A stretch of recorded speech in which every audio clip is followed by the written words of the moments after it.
Hello everyone, welcome to my channel, Ruminations of a TI, Targeted Individual. Shout out to the Economic Ninja for inspiring me to start this video journey and for forgiving me for missing a couple of days here. My name is not important, but my story may be. Hindsight is 20/20 vision. And looking back, I can see clearly now what was really happening then. It was 2015, almost 10 years ago. I had been living in our new condominium apartment for almost a year, and I wasn't feeling well. It never crossed my mind that the sickness could be environmental. The unit purchased was on the 4th floor of a 6-story building, and surrounded by units on both sides, being in the middle of the building, as well as above and below. And directly across the hall, there were 60 units in each building, so there's lots of people here. Anyway, back to the sickness. My symptoms were I wasn't feeling well and I was gaining weight.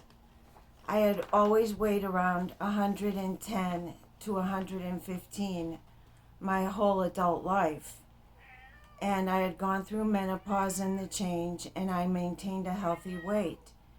Now I was weighing 140, 150 and not eating much food.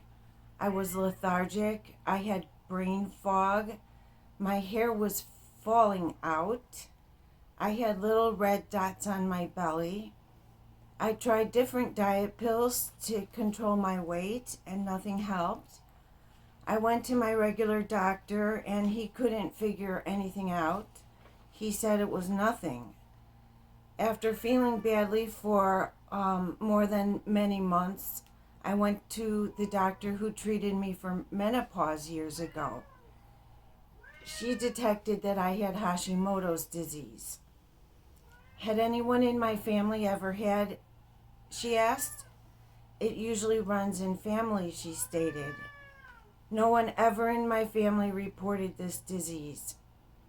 The doctor explained that it is usually viral and transmitted through the closeness of families. Also, that it was very odd that I would finally be detected so late in my life.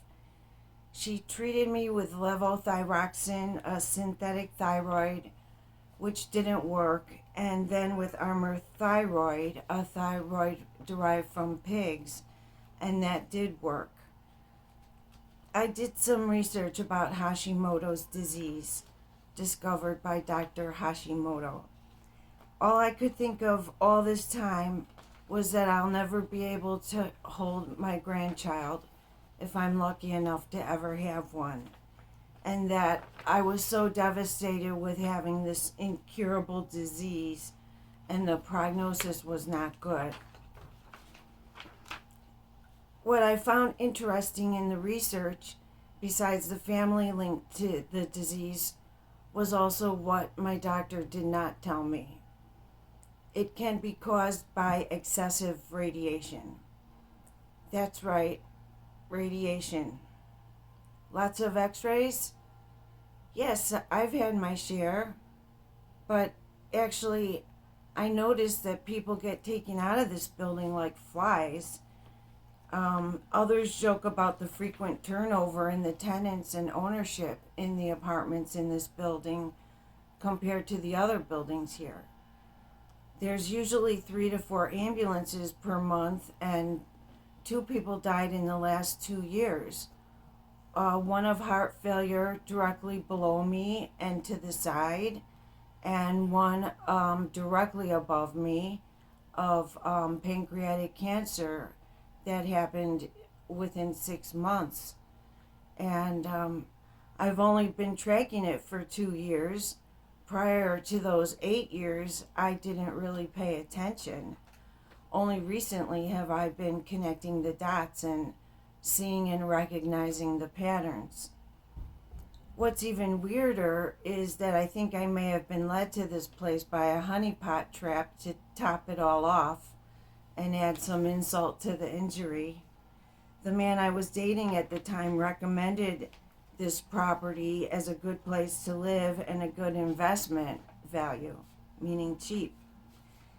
Anyway, as for the sickness, I stayed on the medication for 5 years on a very low dose.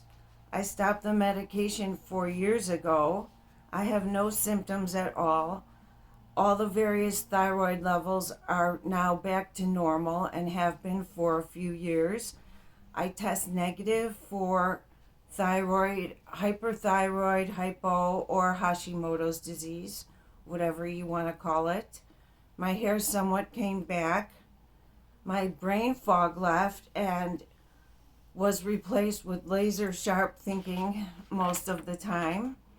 My weight came back to normal, so I'm grateful for my recovery. I don't doubt that I'm still being zapped by some things, God knows what. I pray for protection constantly for myself and my fur babies and others. I can't prove what I think. I have my theories and suspicions, and I don't doubt them.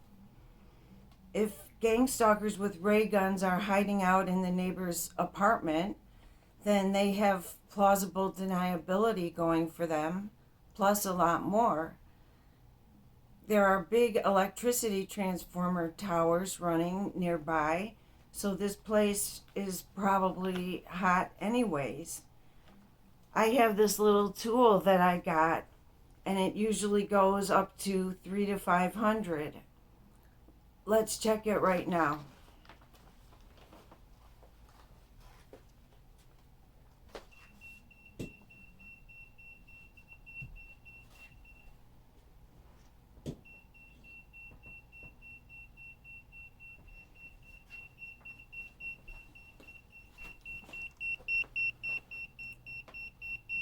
Right here.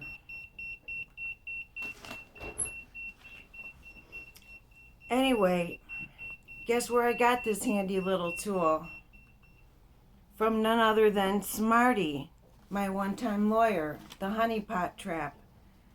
That's right, I asked him what it was, and he said, read about it, you'll find out. It was 2 years ago on the holidays, and he gave me that in a little box with a $200 gift card. So I tried it in some of the neighbors' units, and it stays normal. And even in one of the other buildings, more closer to the electric transformers, it stays normal. And in my unit, it's never normal. And the ceiling is much higher, and the floor is too. So I called the village to report these high readings, and they said they don't investigate radiation readings. And I called ComEd, and they don't do anything about it. Who does? Someone you have to pay, and there's no referrals. So who knows? Can I sue them? Can I sue the whole wide world? No. This is what being a targeted individual is all about. Everyone does you wrong.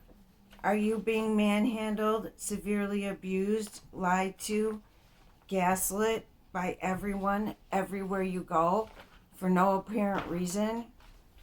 Until I'd heard of gang stalking and community gang stalking, I didn't even know what was happening to me. I thought I had a tattoo on my forehead that said, "Screw me," right here, that everyone saw but me. Well, I do have it, and I'll wear it like a badge of honor. Thanks for watching. Peace out.